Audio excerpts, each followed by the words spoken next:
মুহতারাম জনাবে সদর, হাজারাত উলামায়ে কেরাম, সম্মানিত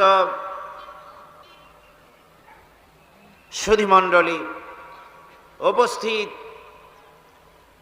বাংলাদেশের বিভিন্ন জেলা থেকে এবং বিভিন্ন দেশ থেকে আগত সম্মানিত ভাইয়েরা, পর্দার আড়ালের বোনেরা, আসসালামু আলাইকুম ওয়া রাহমাতুল্লাহি ওয়া বারাকাতুহু। আমরা আল্লাহ সুবহানাহু ওয়া তাআলার দরবারে লাখো কোটি শুকরিয়া আদায় করি যে আল্লাহ তাবারক ওয়া তাআলা অত্যন্ত মেহেরবানি করে চট্টগ্রাম ইসলামিক সমাজ কল্যাণ পরিষদ কর্তৃক আয়োজিত তাফসীরুল কোরআন মাহফিলের আজকের এই তৃতীয় দিবসে আমাদেরকে এখানে সমবেত হওয়ার তৌফিক এনায়েত করলেন। সেই মহান মাবুদের দরবারে আমরা শুকরিয়া আদায় করছি। আমরা সকলে পড়ছি আলহামদুলিল্লাহ। সুপ্রিয় দর্শক, আসসালামু আলাইকুম রহমতুল্লাহ। আজকের আলোচনায় থাকবে এমন এক প্রেরণাময় ওয়াজ যা আমাদের হৃদয়কে নাড়া দেবে, মনকে করবে প্রশান্ত। আলোচনা করছেন প্রখ্যাত আলিমে দ্বীন, ইসলামিক চিন্তাবিদ আল্লামা দিলওয়ার হোসেন সাইদি রাহিমাহুল্লাহ।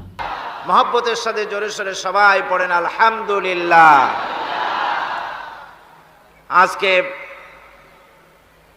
আমাদের বড়ই আনন্দ লাগছে এ কারণে যে কোরআনে কারীমের তাফসীরের মাহফিল সেই শুরু হয়েছিল চট্টগ্রাম নিউ মার্কেটের পাশে একটা স্কুলের সামনে, মিউনিসিপ্যাল মডেল হাই স্কুল। সেখান থেকে নিয়ে শুরু করে কলেজিয়েট হাই স্কুল পেরিয়ে একেবারে কলেজ ময়দানে আস্তে আস্তে করে জনতার সংখ্যা বাড়ছে এবং ক্রমান্বয়ে এ তাফসীরের মাহফিল আন্তর্জাতিক রূপ লাভ করেছে।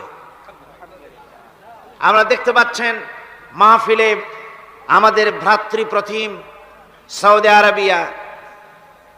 সৌদি আরবের সঙ্গে আমাদের প্রাণের সম্পর্ক, আমাদের রুহের সম্পর্ক। তার কারণ সেখানেই অবস্থিত সেই কাবা, যাকে কেন্দ্র করে পৃথিবীর মুসলমানেরা নামাজ আদায় করে থাকেন। মক্কা মুআজ্জামা, মদিনা আল মুনাওয়ারা, সেই মক্কা শরীফের মদিনা মুনাওয়ারার প্রতিবেশী মেহমান, আল্লাহর ঘরের প্রতিবেশী মেহমান, তাকে আমরা কোরআনে কারীমের তাফসীরের মাহফিলে মেহমান হিসেবে পেয়েছি আলহামদুলিল্লাহ। এরপরে ভ্রাতৃপ্রতিম দেশ মালয়েশিয়া, পৃথিবীর একটা উল্লেখযোগ্য মুসলিম দেশ, সে দেশের আমাদের বন্ধুদের, আমাদের ভাইদেরকে আমরা পেয়েছি।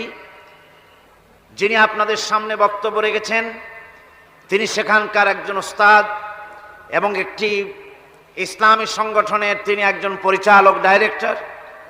এরকমের যোগ্যতা সম্পন্ন সিরিয়া থেকে, আরব আমিরাত থেকে, কাতার থেকে, কুয়েত থেকে, পাকিস্তান, ইন্ডিয়া, পৃথিবীর বিভিন্ন দেশ থেকে সম্মানিত মেহমানেরা কোরআনে কারীমের তাফসীরের মাহফিলে উপস্থিত হয়ে থাকেন। এমনকি কাবা শরীফের সম্মানিত ইমাম সাহেবও তাফসীরুল কোরআন মাহফিলে শরীক হয়েছিলেন আলহামদুলিল্লাহ। আল্লাহ শুকর। এ তাফসীরুল কোরআন মাহফিলের পরিচিতি আজকে আন্তর্জাতিক বিশ্বে ছড়িয়ে পড়েছে। ইউরোপ, আমেরিকা, দক্ষিণ আমেরিকা, আফ্রিকা, এশিয়া, পৃথিবীর বিভিন্ন মহাদেশে যেখানে যেখানে মুসলমান আছে, বাংলাদেশি মুসলমান পৃথিবীর যেসব দেশে আছে, সর্বত্র এ তাফসীরুল কোরআন মাহফিলের অডিও ভিডিও ক্যাসেট ছড়িয়ে পড়েছে আজ বিশ্বময়। রব্বানা লাকাল হামদ। এবং কোরআনে কারীমকে তাফসীরুল কোরআন মাহফিল অডিও ভিডিও ক্যাসেটের মাধ্যমে দেখে অনেক অমুসলিম ইসলাম কবুল করতেছেন আলহামদুলিল্লাহ। এজন্যে আমি ইসলামিক সমাজ কল্যাণ পরিষদের শুকরিয়া আদায় করি, আল্লাহ পাকের শুকরিয়া আদায় করি। সর্বপ্রথম সমাজ কল্যাণ পরিষদের শুকরিয়া আদায় করি তারা যে প্রাণান্তকার প্রচেষ্টা করে প্রতি বছর এ ধরনের একটি সম্মানজনক আয়োজন করেন, যার দ্বারা অমুসলিম ভাইয়েরা ইসলামের সুশীতল ছায়ায় আশ্রয় গ্রহণ করেন, আবার পথহারা বিভ্রান্ত মুসলমানেরা পান পথের দিশা। এমন একটি সুন্দর প্রোগ্রামের আয়োজন যারা করেন, আল্লাহ যেন তাদের জীবনকে সুন্দর করেন, আল্লাহ যেন তাদেরকে আহলে কোরআন বানান, কিয়ামতের দিন তাদেরকে যেন কোরআনের সুপারিশ নসিব করান, কবরকে যেন কোরআনের নূর দিয়ে মুনাওয়ার করে দেন, রাসূল করিম সাল্লাল্লাহু আলাইহি ওয়াসাল্লামের সুপারিশ যেন তাদের জন্য নসিব করে দেন, আমাদের সকলকে যেন আল্লাহ পাক নসিব করে দেন। বন্ধুগণ, কোরআনে কারীমের আলোচনাই আমি আপনাদের সামনে করতেছিলাম। কোন সূরা থেকে? সূরা আর রহমান থেকে আপনাদের সামনে আলোচনা করতেছিলাম। কোরআনে কারীম পৃথিবীতে নাজিল হচ্ছে, রাসূল করিম সাল্লাল্লাহু আলাইহি ওয়াসাল্লামের কাছে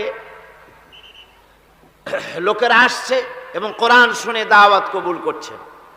হুজুর দাওয়াত দিচ্ছেন, ইয়া আইয়ুহান নাস কুলু লা ইলাহা ইল্লাল্লাহ তুফলিহু, হে মানব সকল ঘোষণা করো, যদি মুক্তি পেতে চাও, নাজাত পেতে চাও, তাহলে পড়ো লা ইলাহা ইল্লাল্লাহু মুহাম্মাদুর রাসূলুল্লাহ। জোরে পড়েন লা ইলাহা ইল্লাল্লাহ, লা ইলাহা ইল্লাল্লাহ, লা ইলাহা ইল্লাল্লাহ, লা ইলাহা ইল্লাল্লাহ, লা ইলাহা ইল্লাল্লাহ, লা ইলাহা ইল্লাল্লাহু মুহাম্মাদুর রাসূলুল্লাহ। কোরআনে কারীমের দাওয়াত, কালেমারে তাওহীদের দাওয়াত গ্রহণ করার সাথে সাথে অত্যাচারের স্টিম রোলার চাপিয়ে দিল কাফের বেঈমানেরা। মুসলমানেরা অত্যাচারিত হলেন, মার খাচ্ছেন, শহীদ হচ্ছেন, কষ্ট পাচ্ছেন তারা। এমত অবস্থায় রাসূল করিম সাল্লাল্লাহু আলাইহি ওয়াসাল্লাম একদিন কাবা শরীফের ছায়ায় বসেছিলেন, আরাম ফরমাচ্ছিলেন। এমন সময় হযরত খাব্বাব বিন আরিত রাদিয়াল্লাহু তাআলা আনহু সেখানে উপস্থিত হলেন। তিনি বলছেন, শাকাউনা ইলা রাসূলিল্লাহি সাল্লাল্লাহু আলাইহি ওয়াসাল্লাম ওয়া হুয়া মুতাওয়াসসিদুন বুরদাতুন ফি জিল্লিল কাবা। আমি রাসূলের কাছে গেলাম, যে দেখলাম তিনি কাবা শরীফের ছায়ায় আরাম ফরমাচ্ছেন, চাদরকে বগলের তলায় দিয়ে তারপরে হাতার উপরে মাথা রেখে কাবা শরীফের ছায়ায় আরাম ফরমাচ্ছিলেন। ফাকুলনা আলা তাস্তানসিরু লানা আলা তাদউ লানা ইয়া রাসূলুল্লাহ, হে আল্লাহর রাসূল, আপনি কি আমাদের জন্য আল্লাহর কাছে সাহায্য কামনা করবেন না? আপনি কি আল্লাহর কাছে আমাদের জন্য দোয়া করবেন না? আমরা তো মার খেতে খেতে শেষ হয়ে গেলাম, আমাদেরকে না খাওয়ায় রাখতেছে, আমাদেরকে অত্যাচার করতেছে, আমাদেরকে আগুনের উপরে চিৎ করে শোয়ায় রাখতেছে, আমাদেরকে উটের পায়ের সাথে রশি দিয়ে বেঁধে মরুভূমির উপর থেকে তাড়িয়ে দেওয়া হচ্ছে, এই অত্যাচার আমাদের উপরে হতেছে। হে রাসূল, আপনি কি আমাদের জন্য দোয়া করবেন না? হাদিস শরীফে এসেছে, হুজুর সাল্লাল্লাহু আলাইহি ওয়াসাল্লাম সোজা হয়ে উঠে বসলেন। হুজুর বললেন, ও খাব্বাব, তোমাদের আগে এই জমিনে যারা দ্বীনের দাওয়াত নিয়ে এসেছিলেন, দ্বীনকে প্রতিষ্ঠিত করতে এসেছিলেন, তাদেরকে ওরা ধরত এবং তাদের জন্য মাটির ভিতরে গর্ত খনন করত, আর সেই গর্তের ভিতরে তাদেরকে কোমর পর্যন্ত গেড়ে দিয়ে তাদের মাথার উপরে এরপরে সুম্মা ইউতা বিল মানশার, এরপরে করাত আনা হতো, ফায়ুদাউ আলা রাসিহি ফায়ুজআলু নিসফাইন, এরপরে সেই করাত দিয়ে তার মাথার উপরে চিরে জীবন্ত মানুষটাকে দ্বিখণ্ডিত করে ফেলানো হতো। মা ইয়াসুদ্দুহু যালিকা আন দীনিহি। ও খাব্বাব, এই চরম অত্যাচারের পরেও কোন একজন দ্বীনের দায়ীকেও তার আল্লাহর দ্বীনের রাস্তা থেকে এক চুল পরিমাণ সরিয়ে দিতে পারে নাই।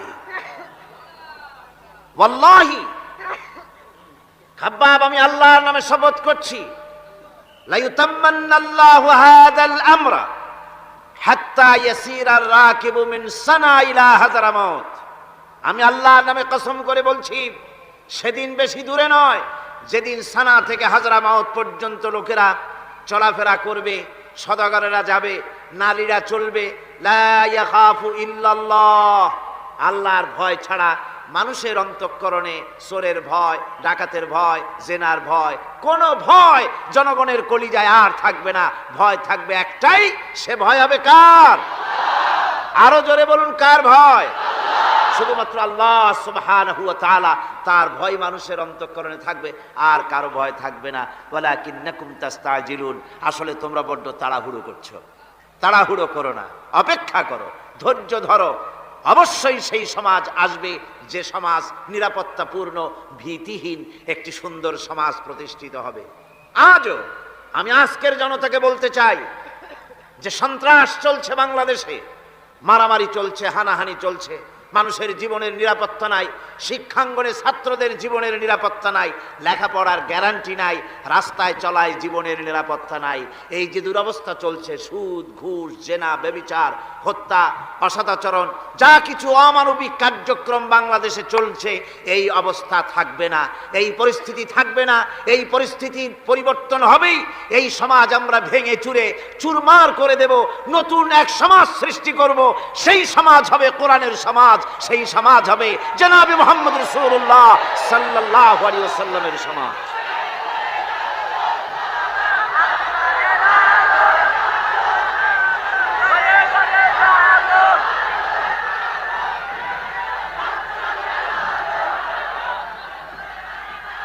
আমার বন্ধুগণ, আসুন কোরআনে কারীম থেকেই আমরা আলোচনা শুরু করি।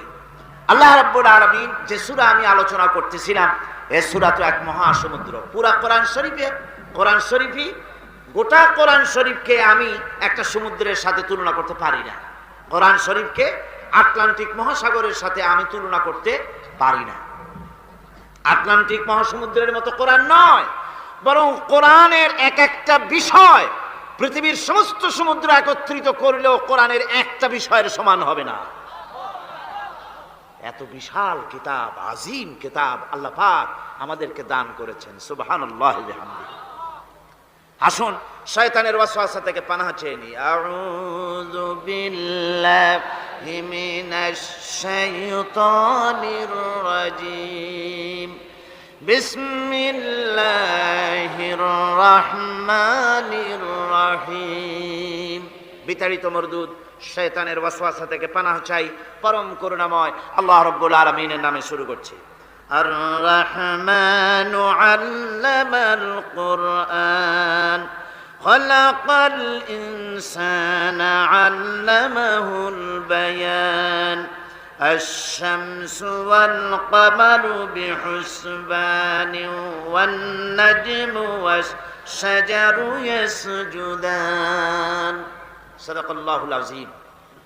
রহমান যিনি কোরআন শিক্ষা দিয়েছেন, আল্লামাল কোরআন, কোরআন শিক্ষা দিয়েছেন। প্রথম দিন আমি আপনাদের সামনে আলোচনা করেছিলাম আল্লাহ পাকের দয়া। সমগ্র বিশ্ব চলছে যার দয়ার উপরে, যার দয়া না হলে এক মুহূর্ত চলতে পারি না। সেই দয়াময় আল্লাহ রাব্বুল আলামিন বিশ্ববাসীর উপরে শ্রেষ্ঠ দয়া করেছেন, কোরআন শিক্ষা দিয়েছেন। সেই কোরআনের পরিচিতি আমি গতকাল আপনাদের সামনে বলেছি, আজকে বলবো। এই কোরআনে কারীমের নাজিলের উদ্দেশ্য, কোরআনে কারীমের বৈশিষ্ট্য, কোরআনে কারীমের মর্যাদা। কোরআন এক বিশাল, কোরআন যেমন বিশাল, তার আলোচনাও তেমন বিশাল। কোরআনে কারীমের বৈশিষ্ট্য হচ্ছে কোরআন গোটা মানব জাতির জন্য সর্বশেষ হেদায়েতের গ্রন্থ আল্লাহর পক্ষ থেকে। আর একটি বাণীও মানুষের জন্য আসবে না। আল্লাহর পক্ষ থেকে মানুষের জন্য আর কোনো বাণী আসবে? বলুন, আসবে? আল্লাহর পক্ষ থেকে মানুষের জন্য হেদায়েতের আর কোনো কথা আসবে না। এটাই শেষ কালামে রাব্বানি, আখেরি কালাম কোরআনে কারীম। এরপরে আর কোনো বাণী আল্লাহর পক্ষ থেকে আসবে না। প্রচলিত অর্থে আমরা আসমানি কিতাবগুলোকে ধর্মগ্রন্থ বলি। ধর্মগ্রন্থ আমাদের দেশের লোকেরা বলে, এবং এই ধর্মগ্রন্থের আওতায় বেদ, জিন্দাবিস্তা, ত্রিপিটক, বাইবেল ইত্যাদিগুলিকে ধর্মগ্রন্থ বলা হয়। ধর্মগ্রন্থ প্রচলিত অর্থে ধর্মগ্রন্থ বলতে যা বুঝায়, কোরআনে কারীম তেমন কোন প্রচলিত অর্থে ধর্মগ্রন্থ নয়।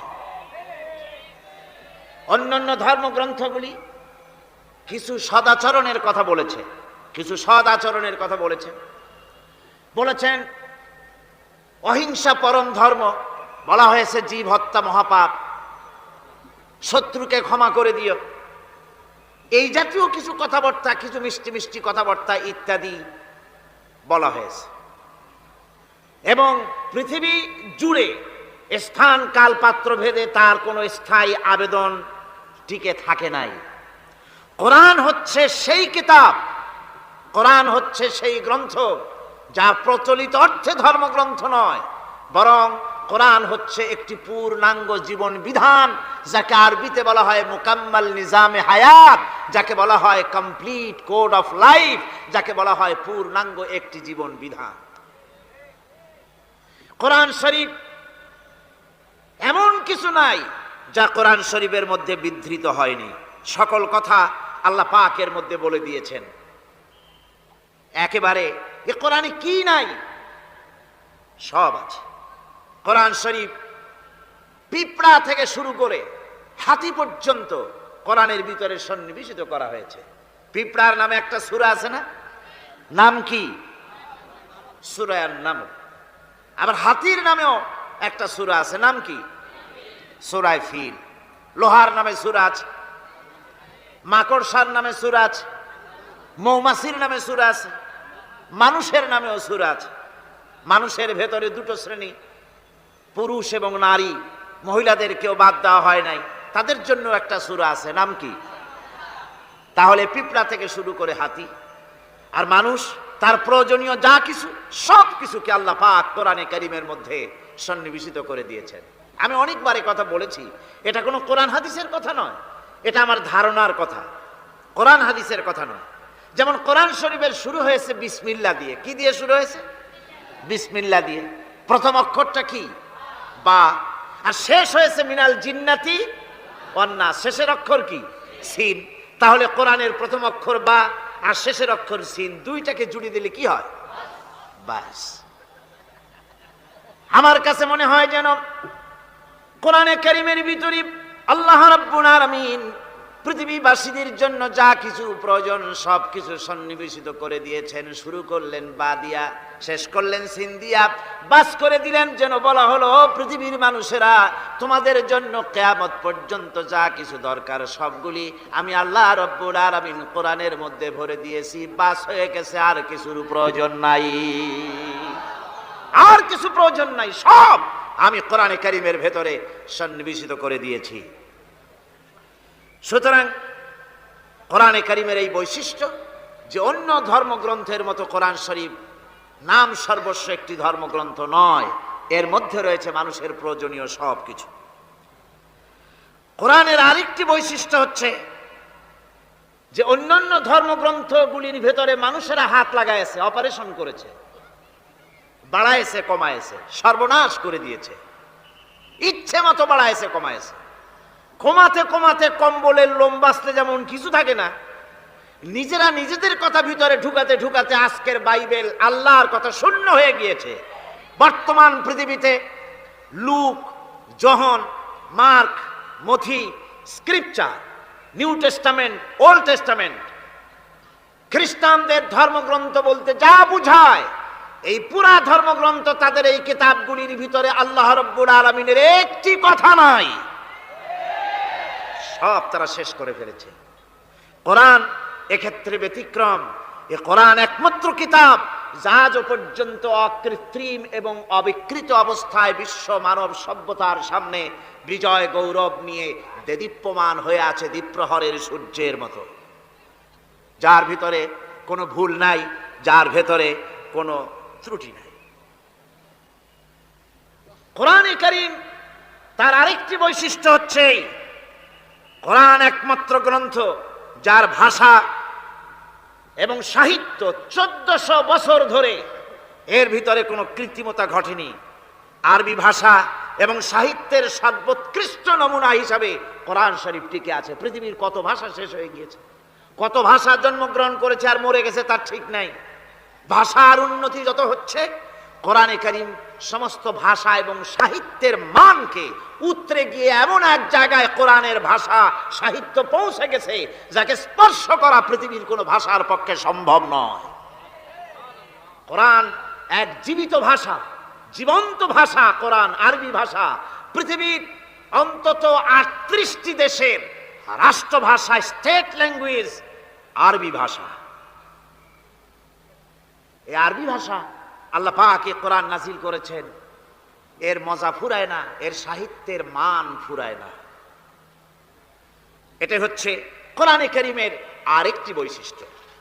কোরআনে কারীমের অন্যান্য বৈশিষ্ট্যের ভেতরে আরেকটি বৈশিষ্ট্য হচ্ছে যে এ কোরআনে কারীম একমাত্র কিতাব যেই কিতাবের ভেতরে রয়েছে কোরআনের অনুসারী তাদের নাম এবং কোরআনের অনুসারী তাদের ধর্মের নাম গ্রন্থের ভেতরে আছে, যা অন্য কোনো কিতাবের মধ্যে নাই। সেটা হচ্ছে আমরা যে মুসলমান তা কোথায় পেলাম? আমরা যে মুসলমান এই পরিচিতি কোথায় পেলাম? হুয়া সাম্মাকুমুল মুসলিমিন। এই মুসলমান নাম আল্লাহ কোরআন শরীফে ব্যবহার করেছেন। তিনি আমাদের নাম দিয়েছেন, আমরা মুসলমান। আমরা কি মুসলমান? আমাদের নাম এই কিতাবের মধ্যে রয়েছে। আমাদের জীবন ব্যবস্থার নাম, ধর্মের নামও ইন্নাদ-দীনা ইনদাল্লাহিল ইসলাম। ইসলামের নাম, মুসলমানের নাম কোরআনে কারীমের মধ্যে রয়েছে, যা অন্য কোনো ধর্মগ্রন্থের মধ্যে নাই। হিন্দু, খ্রিস্টান, বৌদ্ধ এ সমস্ত নাম তাদের নিজেদের বানানো নাম, তাদের ধর্মগ্রন্থের ভিতরে সব নামের কোনো পাত্তা নাই।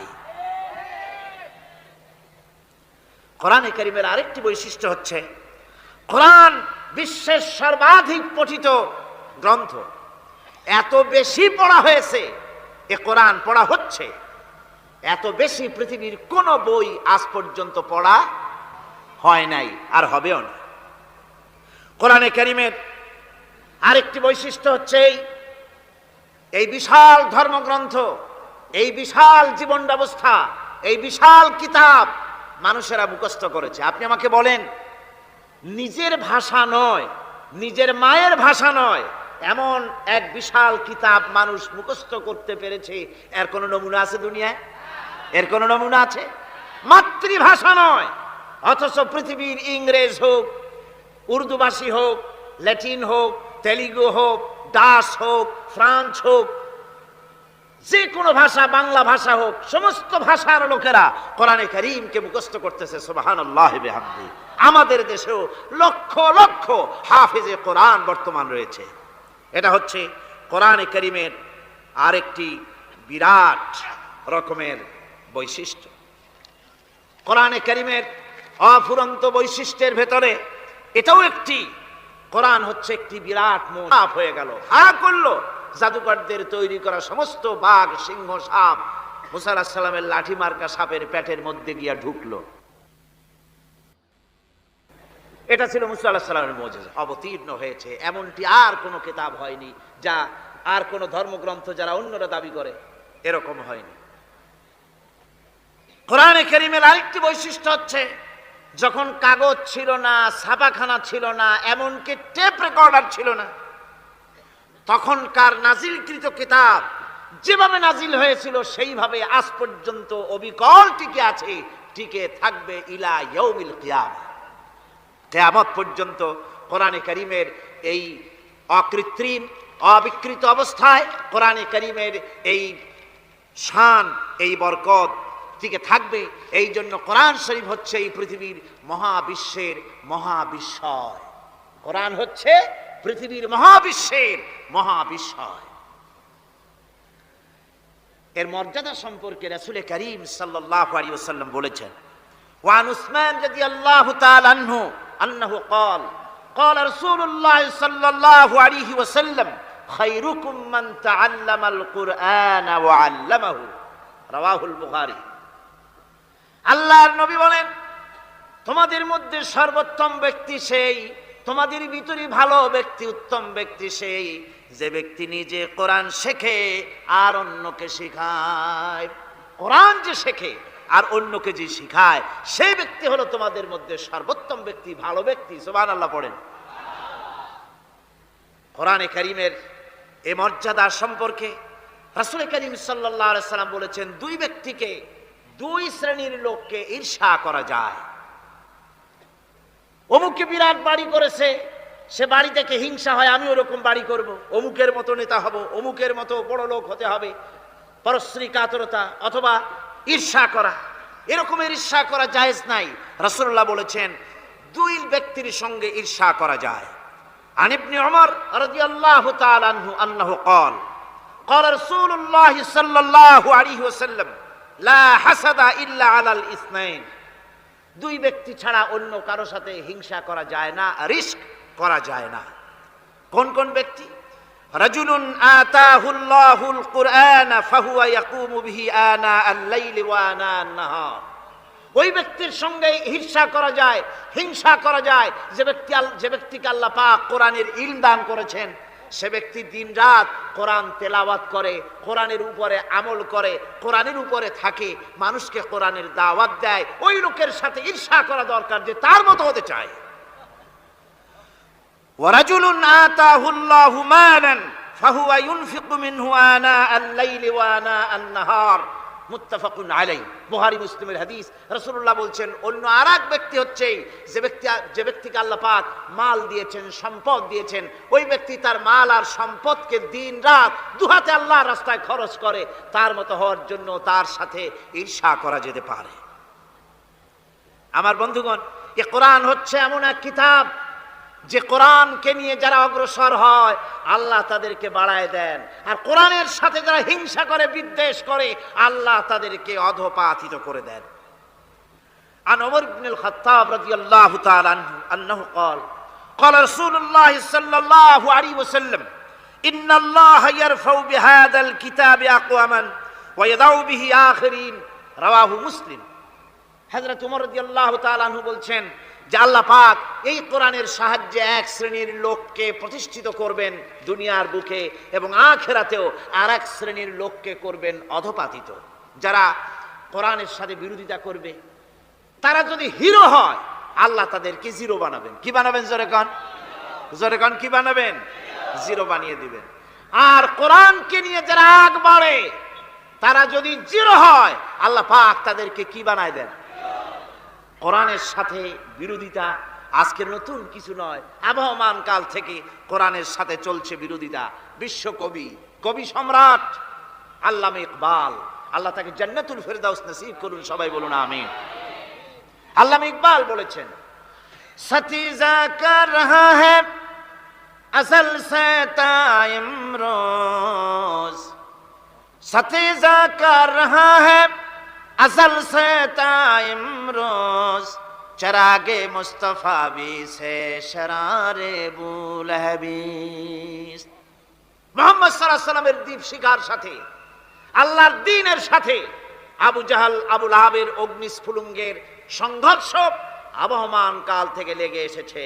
কিন্তু ওদের এই অগ্নিস্ফুলিঙ্গের টক্কর লেগে মুহাম্মদ সাল্লাল্লাহু আলাইহি সাল্লামের টিম টিম করে জ্বলে ওঠা এই প্রদীপটি প্রচন্ড ঝড়ো হাওয়ার মুখে, টর্নেডো আর গর্কির মুখে নিভে যায়নি, জ্বলছে, জ্বলবে কিয়ামত পর্যন্ত।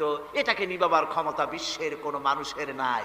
ফু দিয়ে কেউ যদি নিভাতে চায়, চেহারা শুদ্ধ, মাথা শুদ্ধ, পুড়ে ছাই হয়ে যাবে, কোরআনের আলোকে নির্বাপিত করতে পারবে না।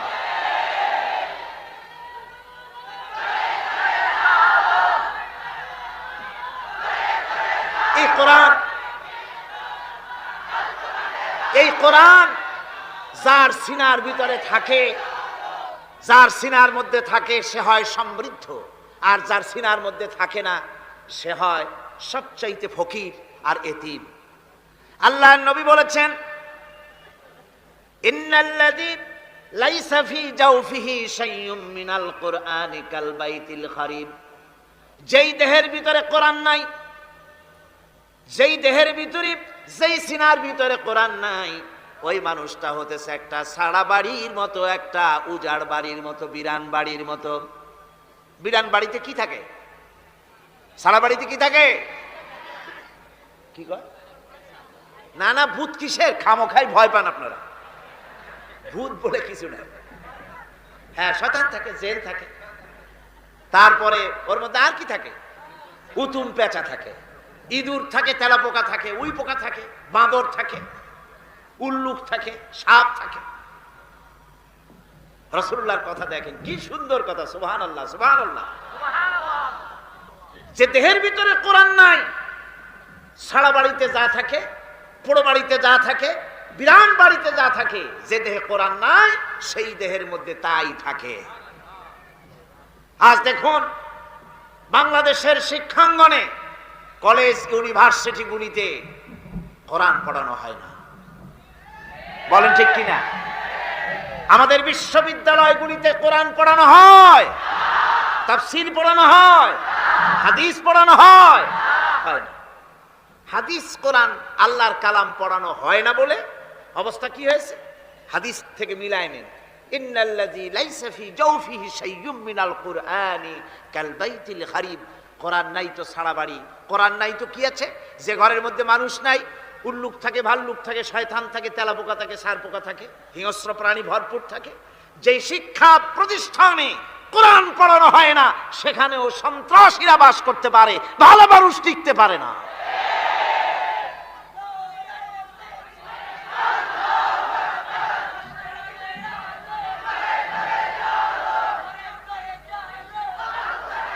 এই জন্য কোরআন যেখানে পড়া হয় না সেটা কবরের তুল্য, কোরআন যেখানে তেলাওয়াত হয় না সেটা কিসের তুল্য? কবরের তুল্য।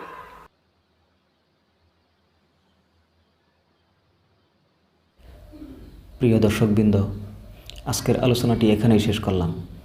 আশা করি আপনাদের হৃদয়ে স্পর্শ করেছে এই ওয়াজটি। নিয়মিত এমন আলোচনা পেতে আমাদের সাথেই থাকুন। আল্লাহ হাফেজ। আসসালামু আলাইকুম ওয়া রাহমাতুল্লাহ।